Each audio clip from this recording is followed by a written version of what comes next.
What it is, man. Detroit versus everybody, man. Detroit, we rep the hardest, man. We gain the hardest. You know what it is, man. Detroit, CJ, holla at your boy when we get home. Hey, man, shooting late today. Had to take the mini pins. They get their vaccines. And got a couple more to go get. Make sure the mini hit me for 120. Pay what? 80 next time I go. So here's what it is. But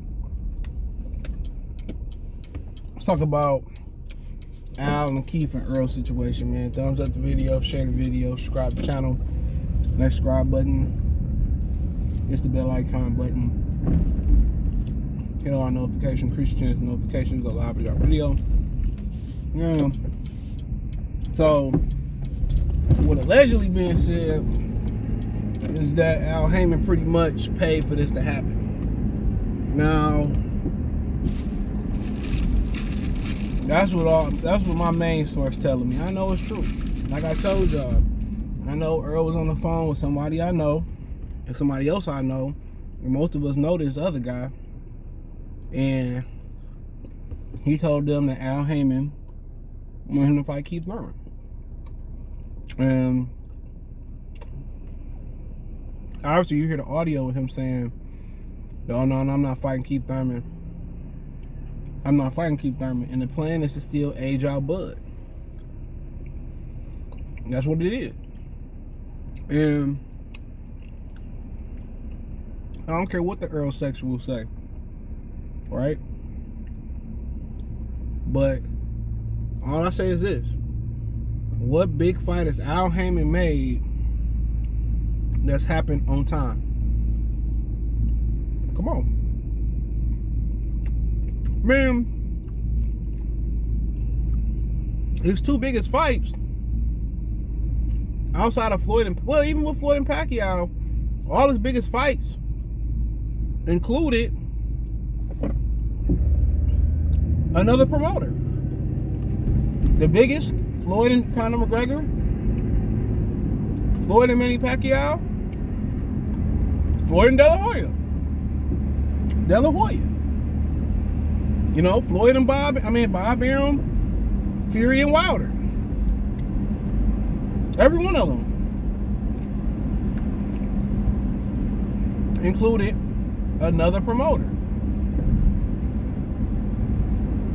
Right? He ain't done the groundwork on his own. And we can talk about every fight that he so happened not to make. We can talk about it. Russell, Santa Cruz, Rigondeaux, Andrade, Charlo. Let's not even say Andrade Charlo. Swift Charlo. Come on. Lara Charlos. Come on. Charlo Benavidez. Caleb Plant Charlo. Plant Benavidez. Errol and Thurman. Man, it's quite a few of them that he didn't make, and those are just the ones I can think off top. Tank and Gary Russell. And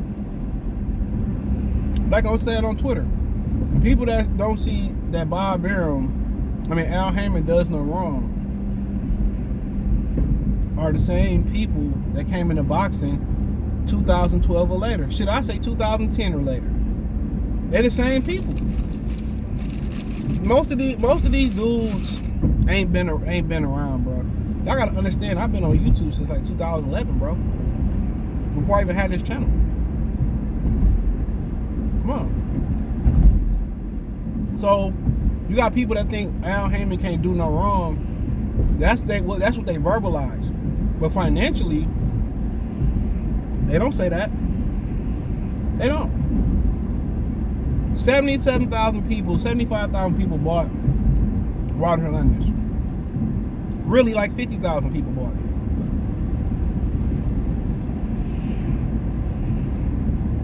Come on. So now Errol Spence could drop the WBC belt, but do you really want to piss off a guy that got all that power over you?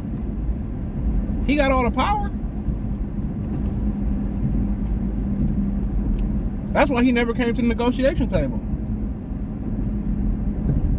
Because had he came to the negotiation table, it wouldn't have been no shocker to him, even though Crawford told him, if I don't fight this year, I'm taking another fight. Al Haymon do all the talking. When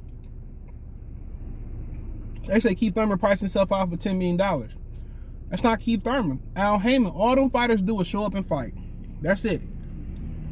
Al Haymon accept. He take. That's why they say call Al, call Al, call Al. It's really a duck mechanism. Because you already know Al gonna ask for a price that's so fucking high that you just gonna move on. And that's the idea.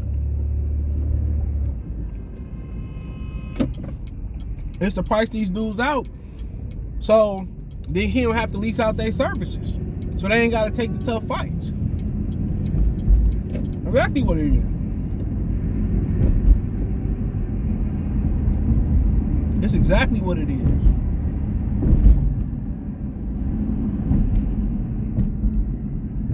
That's exactly what it is. And when Keith Thurman gave up his WBC belt, he said this leading up in the Barrios fight. When he gave up his WBC belt, it was promised to him. He said, I wasn't stripped. I gave it up. Al Haymon promised, when you ready, you can get a crack at your belt back. Keith Thurman went from outside the top 50 to a title eliminator versus Mario Barrios. And Mario Barrios ain't never held the WBC belt at no weight class, let alone his welterweight debut. Okay? So if you can't connect the dots, really ain't nothing to connect. It's all connected. It's all connected. It's nothing to connect. He promised Keith Thurman a crack at the belt. Errol Spence got the belt. Errol Spence said, I ain't fighting Keith Thurman. Al Haymon go to the WBC allegedly, drop money bags over there, tell him order this shit, make this nigga get in the ring. No, you ain't vacating the belt, you fighting Keith Thurman. It came out of Errol's mouth allegedly, and I use allegedly to protect myself, that Al won't Keith Thurman, and he don't want it. And the plan was never for him and Keith Thurman to fight in the past. The plan was when Al Haymon was ready, which is now to make the fight to deter him from fighting Terrence Crawford. It's as simple as that. And if Errol fight Keith Thurman and the WBC Mauricio Suleiman said they ordering it, he fight Keith Thurman, all his fans gonna do is continue to backtrack. Well, Keith Thurman did this, and Keith Thurman was the man. Keith Thurman signed up. Oh, it's a mandatory. They're gonna continue to backtrack. If I said I ain't doing nothing, doing it, I ain't doing it. Fuck this belt. He keep going against Al Haymon. Al Haymon gonna real life feed his ass to Bud then. Mark my words. People ignore all the facts. I was the first to say he was part of the Canelo 3-fight deal that Canelo signed off on. I said that first. You know? Don't forget it. I broke, oh, you lying, you making shit up. Tom Brown, PBC main promoter, said it. Then nobody say nothing. I ain't say I was taking the easy route. He said he was taking the easy route. Right? So y'all can post what Bo Mac say. Y'all can post what Bob Arum say. And we posting what this nigga said. This sissy said. He said he taking the easy route. Then doubled down when Michael Clark Duncan had him on his show with CeeLo Green. Before CC came around. Yeah, CC mine. Before she came around. And all them LDBC niggas texting me, what you think, nigga? You know what I think. You know, because they know I'ma say what I want to say. And I'ma say the truth. And they ain't have enough balls to say the truth. A lot of them niggas text and was saying shit behind the back, but then when I went public with it, a lot of them niggas turned on me. And they already knew how I was coming. It wasn't no secret. You know what type of person I am. I ain't riding with you because I fuck with you. I'm riding with the truth in this boxing shit. You ain't my son. You ain't my grandma, you ain't my mama, you ain't my father, you ain't my uncle, you ain't my niece, you ain't my daughter. You know, you ain't fucking Miles, Mason, or Minnie. So, on my brother, I be right or wrong? Nah. At all. Gotta call a spade a spade. And a lot of niggas don't want to admit that they wrong. A lot of niggas don't want to lose access. A lot of niggas don't want to put that pressure on him because he said hi, he gave you an interview, he did a drop for you. I don't care about none of that shit, dude. I care about the truth. And exposing that shit. If when Bob Aaron was doing the same thing, I was making videos blasting Bob Aaron. So I don't have no allegiance to none of these. None of these pay me. And I don't need their access, and I don't need their credentials. I don't need no interviews. I don't need none of these niggas. I did this shit on my own. My man's on my second Snowfall. I built this shit brick by brick. At all. I built this shit. I did this shit on my own. Everything that you see is me.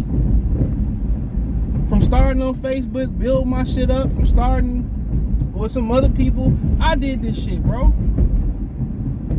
Every day, I put my blood, sweat, and tears on this shit. So for me to get on here and lie and push a narrative that ain't true, and even if I found out something ain't true, guess what? Then, hey, I'ma report it. And for me to do that, man, it ain't no disservice to y'all. I think it's a disservice to the shit that I built, and it's a disservice to my integrity and my brand integrity. You know, I'm disrespecting my fucking self by doing that. And I'm telling y'all what the nigga said, allegedly. And I swear to God, I hope that person dropped that audio too. I swear to God, I hope that he dropped that audio. But Errol agreed for that audio to be dropped. If not, Errol can sue that nigga. And if y'all don't know who it is, y'all ain't listening good enough. Because it's all over it. And like I said, I know somebody that was on the phone call with them niggas. He told me exactly what he said. I don't know if it was that very same call, but exactly what that nigga was saying on there. Yeah, he said he wanted to fight Terrence Crawford, but it ain't about what you want. We already established that. It's about what Al Haymon wants. And you knew that when you and your daddy signed on that fucking dotted line. All of them know that. And if you don't know right now, you better ask somebody. You know what they signed up for, dude. Knew exactly what they signed up for. This nigga on the scooter at night. But know exactly what it's a power bike. Know exactly what he signed up for. Yeah, Al Haymon made that play. Errol said you wasn't gonna do it willingly. You know what's so funny is he just defended the mandatory versus WBC versus Danny Garcia. When the IBF coming? When the WBA ringing bells? Ring, ring, down, ring, ding, ding, ding, down, with your heads ringing. When that coming, dog? But the WBC coming that quick? Come on, man, put it together. I rock hoes, they rock fellas. Rockefeller died of AIDS. That's the end of this chapter, and that's who y'all that's who y'all chose to name your company after. Negro, please. Come on. I ain't gonna lead y'all astray, and if the facts come in, I'm gonna put it right back on the track. Y'all know what it is. I don't like neither one of them niggas, cause I don't know them. As fighters, both phenomenal fighters, both dope fighters. Errol Spence is a monster in that hoe. Terrence Crawford is a monster in that hoe. But we know who really don't want it. And the majority of Errol Spence fans are these fake pro-black niggas, and the Wilder fans. Wilder, you need to hear this too. Fake pro-black niggas that throw these flags up and you my king. But then again, they don't drop $80 on your fucking pay-per-view. Then again, they don't drop no money on Errol pay-per-view. You know what I'm saying? And that's just what it is. Most of them niggas don't be buying y'all shit or fuck with y'all like that, dude. And that's what I'm standing on, bro. And if y'all don't respect what I'm standing on, why do y'all watch then? They gonna tell me, man, you know, you probably gonna do a stream. Nigga, I don't even do streams no more because it ain't worth my time, nigga. Niggas don't support. So I've been stopped doing them. And when I do them, it's an hour or less nowadays. It's an hour or less. Hey, it is what it is. Y'all want to start? Y'all want to support? Start fucking financially supporting and sharing and thumbsing up the video and shit. But y'all don't want to do that. So at the end of the day, dude, I don't need to do this shit. I prefer just to do the videos and keep it moving. Real talk. I prefer to do my videos and keep it moving. But it is what it is. Let me know what you girls and guys think. Thumbs up the video, share the video, subscribe to the channel, next subscribe button is the bell icon button. Hit all notifications, increase your chance of notifications. We go live with our video. Financially want to support the channel. Cash App, $, CJ Good 313, Venmo, CJ Good 313, PayPal link in the description. Hit the link tree. Find me on Twitch, Twitter, Instagram, Spotify, Anchor, Cash App, Venmo, PayPal, Apple Podcasts, Google Podcasts. Peace.